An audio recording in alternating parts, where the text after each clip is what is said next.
We're back with the Tech Policy Grind. I'm Reema Musa, and I'm a fellow with the Internet Law and Policy Foundry, the organization where the next generation of tech law and policy professionals convene to write, think, and talk about the web, technology, and disruptive innovation. This is the Tech Policy Grind, the Foundry's podcast where we chat about what's going on in the world of tech policy. For the past couple of months, I was living in New York City. I'm an almost lifelong Californian, where the summer is the time that we take things easy. But if there's one thing I learned about the East Coast, it's that they love a happy hour, and that's especially true for the tech policy community. All Tech is Human is one organization that runs a lot of these happy hour timed events in New York City, and I've been to quite a few of them this summer. So I sat down with David Ryan Polgar, All Tech is Human's founder. All Tech is Human is a nonprofit that's really active in the space of responsible tech. And David and I chat about what responsible tech is and how to build a community around it. Then Lama and I come to you live from the last All Tech is Human mixer held in New York last week, where we chatted with a few people there about what the responsible tech community means to them. Enjoy. Thank you so much, David, for being here. I'm really excited to chat with you today all about All Tech is Human and the responsible tech community that you've been working to cultivate. So I want to just dive right in. You're the founder of All Tech is Human. Mm-hmm. You're a writer and a speaker on tech ethics, and you've been doing work in this space for a while. So I want to start by going back to your beginnings. Okay. How did you get into the space? Reema, first off, thank you for having me. Thrilled to kind of have this time and space to discuss what we're trying to build here at All Tech is Human. And then to your question about how I got into this space, I feel like that there's always an origin story for everyone. Like it's like a Marvel origin story. But for me, comparatively speaking, I got in pretty early. This would be around 2012. I was doing a lot of writing and speaking around how technology was really affecting us on this really deeper level. It's affecting how we live, love, learn, even die, especially in light of the rise of social media, which was frankly disrupting so much of our communication, so much of how we went about our job, how we, found other people to hang out with, to date, how we found information. It was quite a change.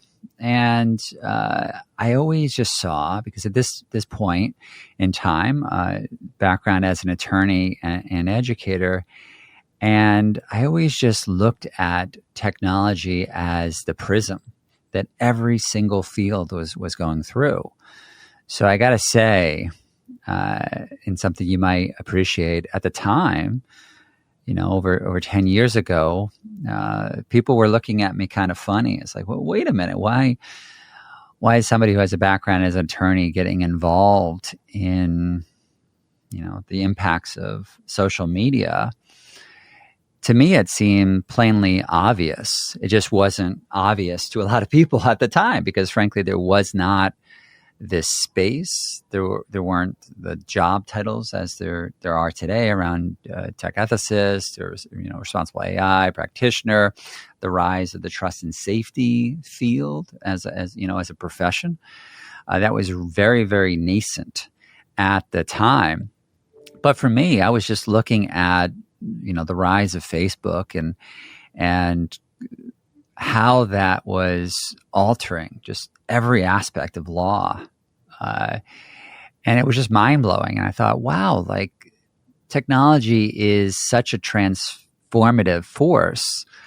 We need to really actively consider how it's doing this, right? How we're creating kind of guardrails and norms of behavior.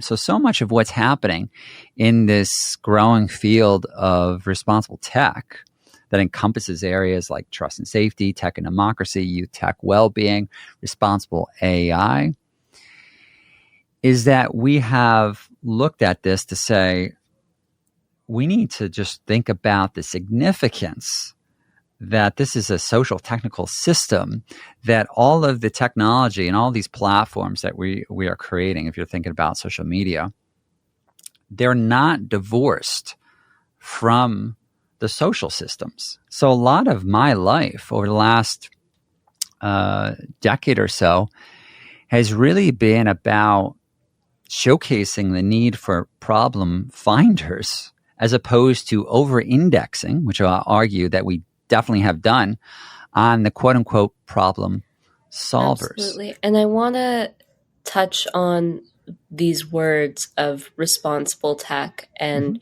why they sort of stand out to you as this sort of all-encompassing universe of this space. Like, why is responsible tech the foundation? And sort of on those lines, what's at stake if we don't create responsible tech? Yeah. Well, what's at stake is irresponsible tech. So by its very extension, we are always at a crossroads in life where our future can go multiple different directions. And we always want to create the future that is best aligned with the consensus of values, right? And I think that's why responsible tech is so important. It's so important to me, and so important to so many of the individuals that I interact with. And one of the reasons why we have utilized responsible tech as a larger umbrella term, right? Because if you analyze All Tech is Human, you say, oh, well, okay, like I can see a theme here. They have a responsible tech guide, responsible tech summit, responsible tech mixers, responsible tech job board, right? There's a key phrase there. That's also a recognition that oftentimes in life, people need a identification, and they need a term that can be rallied around in order to find the others, right? So I oftentimes use this phrase find the others, which goes to, and it's credited to Douglas Rushkoff from his book, Team Human, where he argues that that's one of the problems in life, is that we use all these different terms. So we might have so many people that are part of our community that we should be interacting with and collaborating with. But because we're speaking a subtly different language, we can't find them. The idea really is, one of the things I've noticed in life is that you have effectively like three camps of people right now, right? You have about like, what's our relationship as humans with technology, right? So you have the crowd that I would disagree with, but there's a big part of the crowd, and frankly, a lot of Silicon Valley subscribes to this idea that the future just naturally unravels, and that we're oftentimes reacting to this very unraveling of history, of our technology history. So, for example, last year when the metaverse was incredibly hyped up, but as we know today, God, most of that has fallen flat and has been really wildly unsuccessful. Most of that argument was around, hey, this is just the way that the future is going. It doesn't matter if you agree or disagree. It doesn't matter if you even want to put a headset on. You are going to have a headset on in the future. And if you analyze our recent Super Bowl, when you had the hype of crypto, which then in the next Super Bowl with zero crypto ads, shows you how quickly people kind of caught on to, the grifter kind of part that is part of a lot of hype cycles. There was a infamous commercial now with Larry David, and Larry David now is being sued over this, as are a lot of celebrities who promoted crypto. In that commercial, and you probably remember it, the audience is effectively being told, don't be this outdated Luddite. Because in the commercial, like Larry David's characters throughout history, thinking, well, I wouldn't recognize plumbing as a good idea. I wouldn't recognize electricity as a good idea, right? So we're told it doesn't matter if you understand crypto. or not. It's just a thing that is happening, whether you like it or not. So you can either get on board or you can watch history move past you and you can become outdated and irrelevant. That's the marketing signal that they are trying to send. So that camp, I would say I disagree with. There's also the smaller camp, but there's the transhumanist kind of group, and that would say, hey, technology is just kind of like naturally on our line of evolution. Therefore, we're going to eventually kind of like merge in some form with our technology. Therefore, it's just kind of part of us. Okay, well, I'm not a transhumanist. I'm on Team Human. To also quote Rushkoff. What I believe and what we're trying to put out with All Tech is Human, which I think the name, because it's very kind of like, it's almost like a fortune cookie where it's just trying to concise. It attracts, I believe, a crowd that is looking at technology as something we either create guardrails around or don't. We either create new laws or we don't find the will as society to come together and do it. So our tech future is determined by our human agency, by the education that we create, by the jobs that we create, by the people we get to put into those jobs, right? So All Tech is Human is really based on this idea that this is our moment to come together, to create new laws, to create new jobs, to actively think about ways that our tech future is aligned with our values, and that entails more participation. It's really viewing this through the lens of civic participation, that if you're impacted by technology, you should have a voice in how it's created. Well, you would recognize this from even thinking about like the Boston Tea Party and this idea of no taxation without representation, right? That's why I use the line, no application without representation as kind of a play on that, which is also kind of a tangent from Not About Us, Without Us, which has hundreds of years of history in this idea of, the rise of democracy over human history, that we, the people, have the right and responsibility to determine our destiny.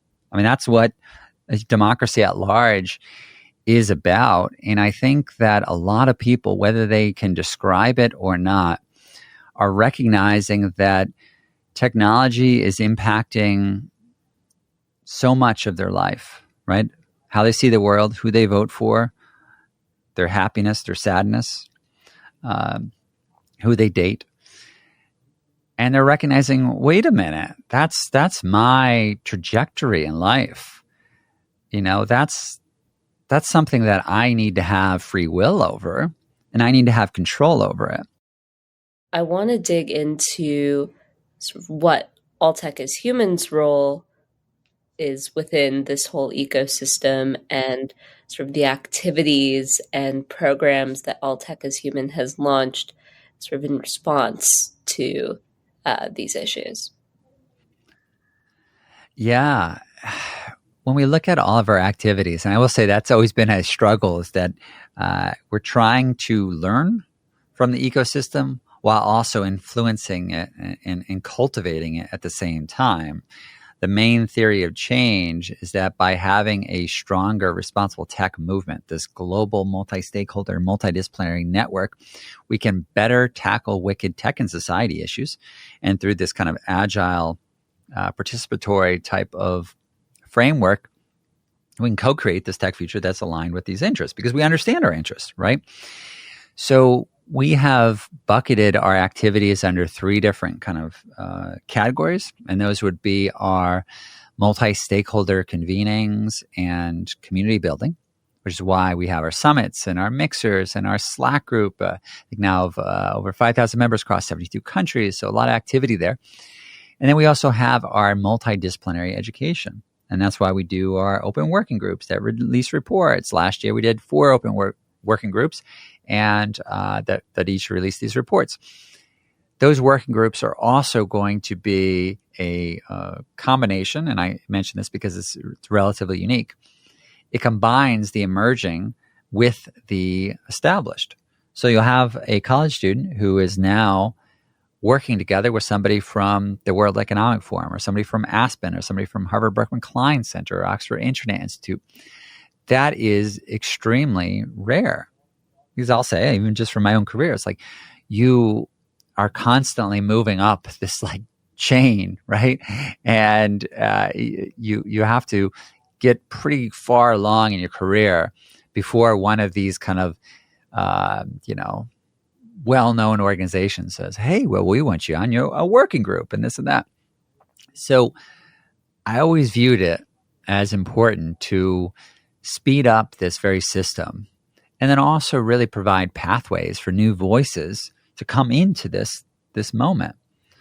And that's why we do these. And that's also why we do things like our mentorship program and things of that nature. So the first 2 categories, like I said, multidisciplinary education and also the multi-stakeholder convening community building. Our last one is really around our career services, if you will. And the idea there is that we need to diversify this traditional tech pipeline with more backgrounds, disciplines, perspectives, lived experiences. And the reason why we do that is because we can build a better tech future by having better people involved in the process. In other words, so many people have, emailed me or pinged me on Slack or things like that to say, like, I want to get involved in this conversation, but I don't think I belong. So you have a little bit of what you want to call imposter syndrome or things like that.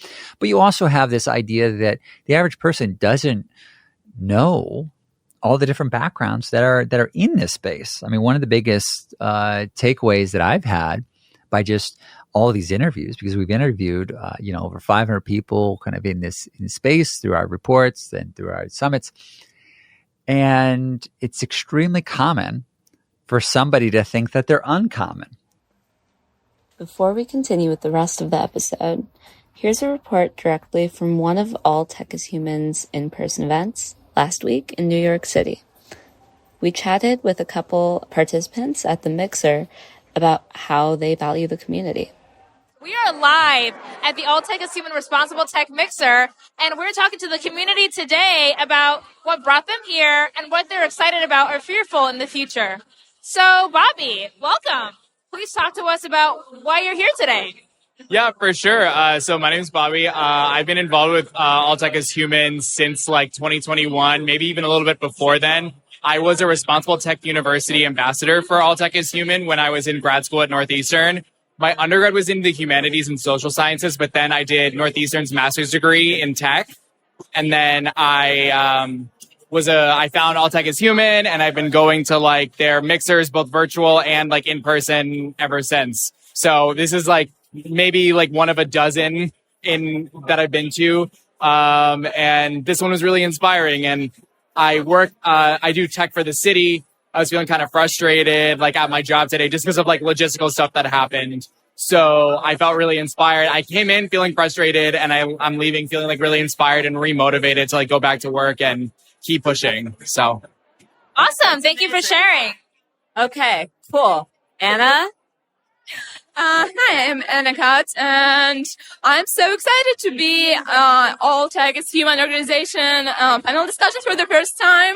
And all the panelists were so inspiring, and especially for me as I'm running a visual communication agency, and we are focusing on working with startups, value-driven and socially oriented. And I'm looking mostly for collaboration with such cool communities as All Tech is Human. Awesome. Emily? Hello, I am Emily Gilchrist, the founder of Vital Thought Critical Insight Platform. And we specialize in culture, contemporary thought, and tech ethics. And the social spaces and professional spaces that are being built by All Tech is Human have just really enriched everything that I'm working on, everything I'm trying to build, and I'm very grateful for the work happening in this very exciting space. Thanks. Great. Thank you so much for sharing. And that's it. Thanks, y'all. Now back to the interview.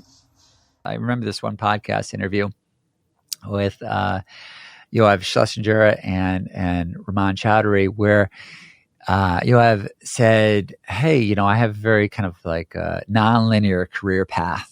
And that term really stuck in my brain. I thought, wow. But then I started noticing that so many people who are speaking with us said, well, geez, I'm a real kind of strange unicorn here. I'm really atypical because, I went to law school, and then I was working at the Obama White House, and then all of a sudden this startup contacted me, and I started working there, and then all of a sudden I thought I could change something inside of a larger tech company. And it's my career is all over the place. But then you start recognizing, well, wait a minute. Maybe what you view as an atypical, nonlinear journey is in fact the very added value of having a appreciation and a more holistic understanding of the interconnectivity of these different disciplines, of these different sectors, of understanding impacts. That, I would argue, is this whole different career path that is happening. So that's why we do our job board, our mentorship program. So right now we have over 100 mentors, over 300 mentees in this current cohort. And then also launching a talent pool. I have over 1,400 people there. And then we also just launched something called Techalo. If you go to techalo.org, that's a project with Schmidt Futures around matching technologists with social impact roles and nonprofits here in the United States. So those are our activities. But I got to say, the main thing that I've recognized with it is that what it allows for is multiple touch points.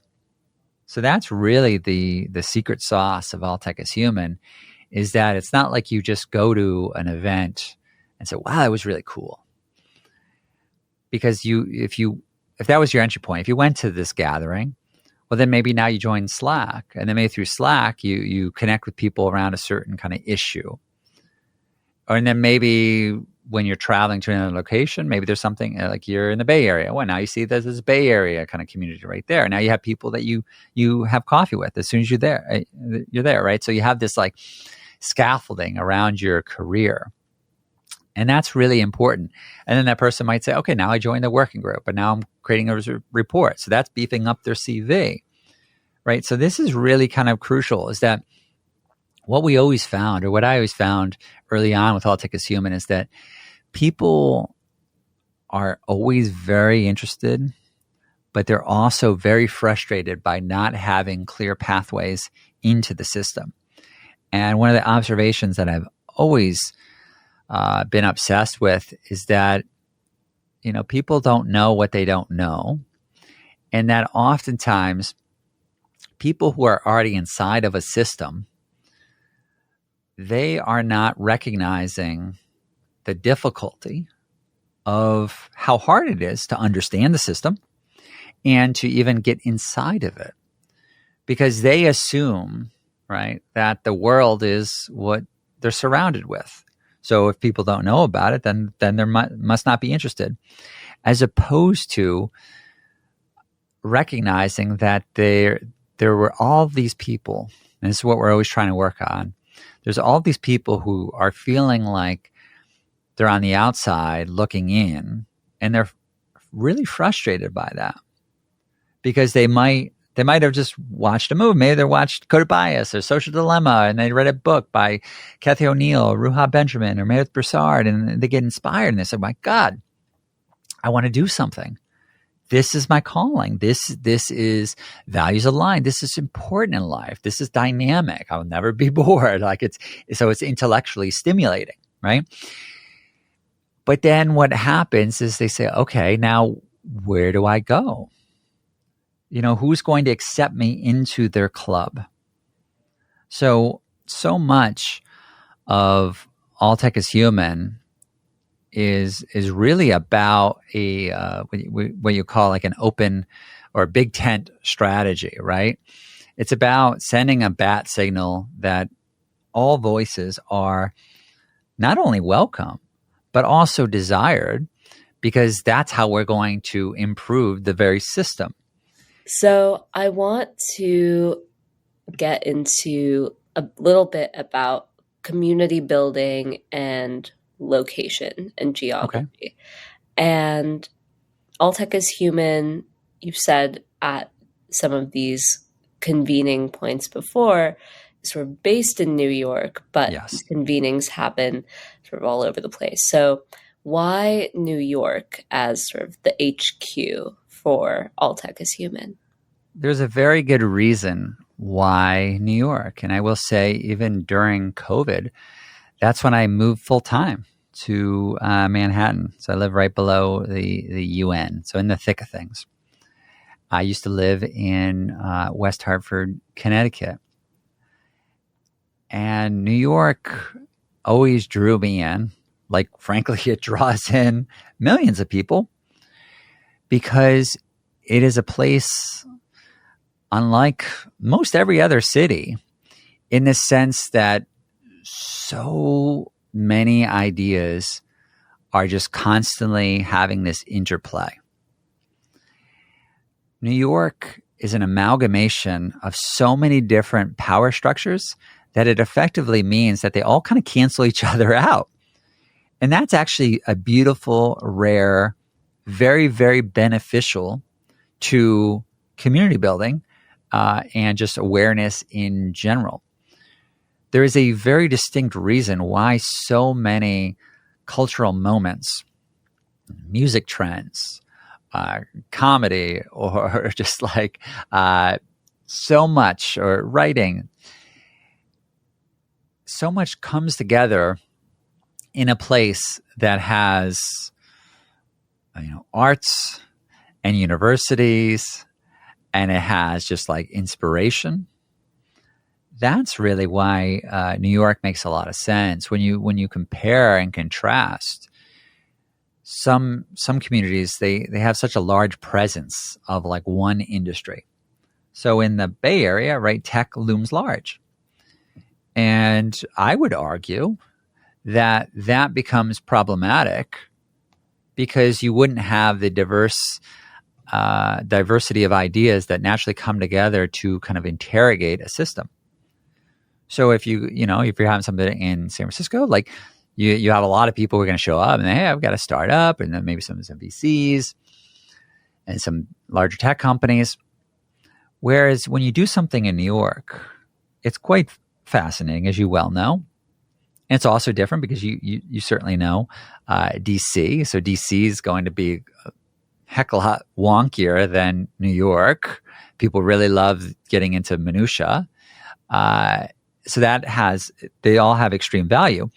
But in New York, it's quite fascinating because you could have a gathering and then you just start talking to everybody and you're just like, okay, well, I talked to an activist, and then I talked to an academic, and then I talked to an author, and then some billionaire walked in, and then I was chatting with somebody from like New York Times. So wow, that's quite a cocktail party, right? Like that is actually the mix that you need to have, because you need to have media scrutiny, you need to have the influx of workers. Right, and New York City is number 2 in North America for tech jobs, tech creation. So it's not totally like random. We're not picking something kind of like more off the beaten path in terms of like what's been done previously. And I will say like that's something that I really enjoy from like our gatherings, our mixers, is that the energy level is something that can be, quite contagious in the sense that, people are recognizing that, there's change, that's happening. Change is afoot. We don't know always what direction it's going, but that good things happen when good people come together, and we're creating a climate for that type of activity to happen. Yeah, and having gone to so many of these events in different cities, serendipitously enough, I definitely feel that sort of community environment that is sort of transcendent of whatever each city is particularly known for when at an All Tech is Human event. So, and you seem to always be traveling, right? Because I think I've seen you in San Francisco and in DC and in New York, so I'm like, Reema, like you're always on the road. Always globetrotting, but well, that's a good thing. That's a good thing. Yeah, it's a lot of fun and always serendipitous if there happens to be All Tech is Human happening. But I plan them around your schedule. Indeed. Yeah. But I want to wrap us up and chat about what is up next for All Tech is Human for folks listening to excite about or get involved. A lot of different ways to get involved. Really, if you go to alltechishuman.org, you'll see all these different activities in our link tree, especially with all these different projects. September 14th, we have our large summit that's going to happen at the SVA Theater in New York, where I'm sitting, and that's in collaboration with the Canadian Consulate, our third gathering with the Canadian Consulate and government that's been highly kind of participatory. Also on October 25th, we have a gathering in Washington, D.C. At the Australian Embassy in DuPont Circle.